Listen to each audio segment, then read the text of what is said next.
Hi, I'm Rachel. This is Missy here for the second video in a row, so maybe this will be somewhat usual for the time being.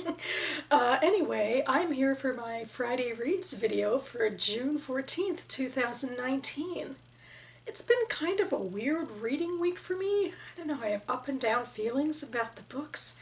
Starting with this one, this is what I read over last weekend. This is Holy Lands by Amanda Sthers, which I read for my book club, which is meeting at the end of the month. But anyway, this is like a 161-page epistolary novel about letters and emails written from estranged family members to one another. We're following the Rosenmerk family, where the patriarch Harry has left his cardiologist job in New York to raise pigs in Israel, and is generally keeping himself aloof from the family, including his divorced or ex-wife, I guess is the right term, Monique, who is having her own health problems.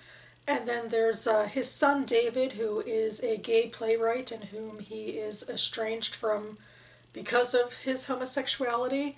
And then there's his daughter Annabelle, who is this adrift college student who had an affair with a professor. And I mean, that's one thing that kind of got to me, that these characters almost felt like central casting for a lot of Jewish literature that I've read before, and I didn't feel like they were that fleshed out.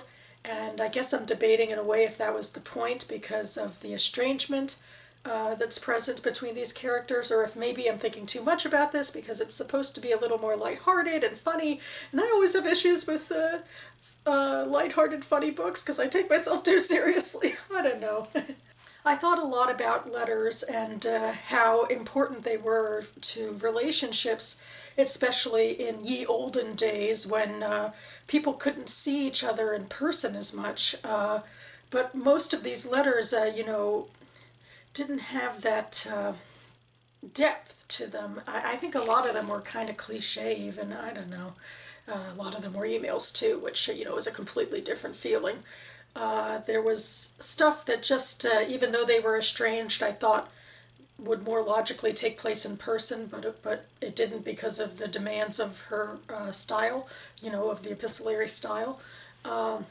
The one thing I liked the most in the letter form was the relationship between Harry and a nearby rabbi from Tel Aviv, who they were communicating, arguing, because there's only some parts of Israel where you can even have pig farms because pigs aren't kosher, and also Islam and Christianity are not also not thrilled with the idea of pig farming in that area.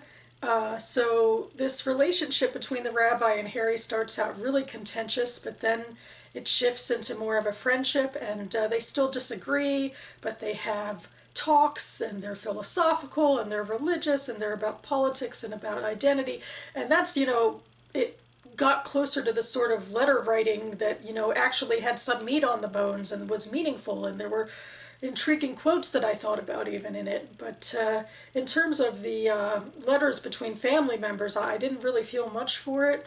There was a big aha reveal at the end where we got a little more dimension about why Harry is such a dick to his son. I mean, more than just, being homophobic. I mean, there's a little bit more to it than that. And I guess I'm also debating, like, did I like it, this aha reveal, or would I have liked it to be more nuanced? But then again, Harry is the most obstinate character, the least in touch with his feelings, so it's not like he'd be, talking about his feelings in these letters until he was kind of forced to at the end in a gruff sort of way. So overall, I just was a bit underwhelmed by the book and this sort of artistic style of trying to get to the heart of this family. I mean, maybe I'll feel differently when I meet with my book club. Maybe they'll help me see more of the strengths of this book. Or maybe they'll agree with me and I'll come out of it feeling even more disillusioned. I don't know. We'll have to see. And next, over the week, I just finished The Book of M by Peng. This is a book that I'd been interested in reading for a while, and then the BookTube prize came along, and I felt justified in picking it up. The BookTube prize was started by Robert at Barter Hordes. I'm participating very unofficially. I picked 12 titles off of the Octafinals list of books I had read or wanted to read, and now I am finishing up my final 3 to review sometime this month. This is the second of the final 3. It actually didn't make it past the quarterfinals. This is a magical realist fantasy book, basically, I guess is the proper way to talk about it, where, we're in normal modern day Earth world, mostly America, but just out of the blue, pretty much, people start losing their shadows. And along with losing their shadows, they lose their memories. And then when people lose their memories, society basically begins to collapse. People become very violent and confused. Sometimes they forget to keep eating and drinking. Infrastructure basically goes down, and then also there's magic associated with losing shadows. Not to get too deep into spoilers.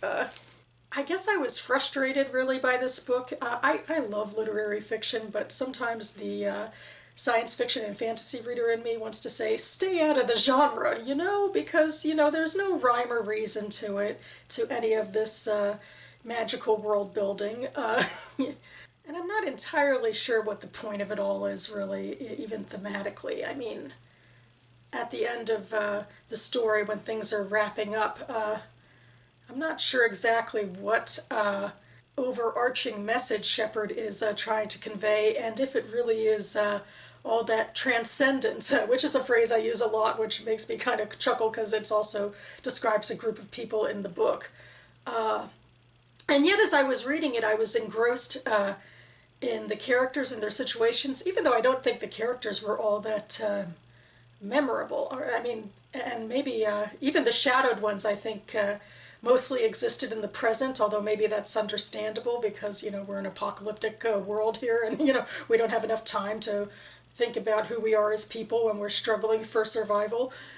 But still, as the various characters went along their journeys, I felt invested. It almost felt like reading a dream. I don't know, my own dreams, make absolutely no sense and are mostly strung together by emotions. Although I felt like the emotions in this were largely distant, especially because of characters who were losing their memories and losing attachment to the world. One of the characters narrated first person as she was losing her memory, and in the beginning I thought it really didn't work because although it was supposed to be her dictating to a tape recorder, it just felt like a normal first person narrative, and she talked about things in ways that people wouldn't talk about things, as I'm talking to you. But still, I was intrigued. Some things made little sense, like, the Statue of Liberty growing 10 times and smashing buildings, because some places would disappear when people forgot about them, but not every place. But I still liked it, because I liked thinking about memory and its importance, and I ultimately liked the conundrum that Ori, one of the main characters, faced about he lost his wife and how to move forward as it became more and more obvious that he wouldn't be able to reunite with her, and how to move on with life, and what it's like to not forget someone who forgot you because she lost her shadow. I like how this story is so focused on books, and especially fiction, and how, writers hopefully are crafting believable characters and humans, because that's another thing we come to worry about as the human race is dwindling, about what makes a human being and what makes their memories and what's worth remembering. It was an intriguing ride as it went along, but I think my preliminary thoughts about this book turned out to be correct, that it really didn't speak to me as much. So onward with my quest for the next Station 11 fix. Next on the docket, I am returning to graphic novels with this particular memoir, Persepolis, the story of a childhood by Marjan Satrapi. This is the story of a woman who grew up in Iran and had to leave after the revolution.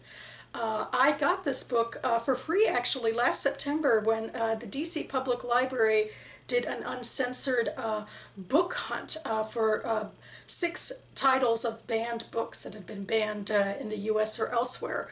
and this was one of them, and I'm trying to get through that list of books, and I figured this would be a good time to do a graphic novel, because once again, for the third weekend in a row, I'm going to Baltimore, at least for part of the weekend, for Father's Day, and so I wanted to have something hopefully shorter to read. It's relatively long for a graphic novel, but it is a graphic novel, and I wanted to be able to read something while still visiting with my family.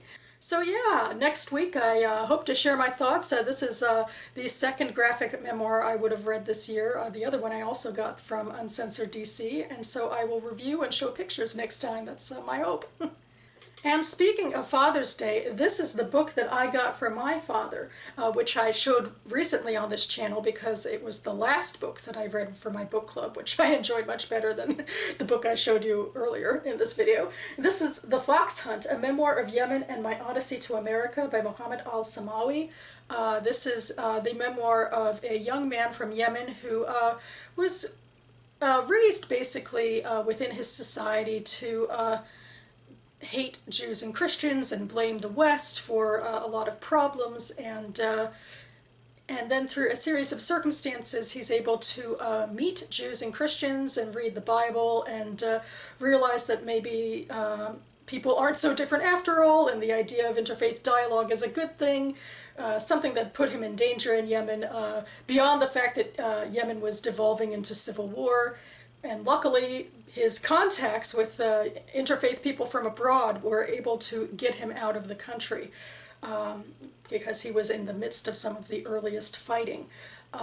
It's just a really heartwarming memoir about choosing empathy and seeing a larger world where, you know, people are friends rather than foes.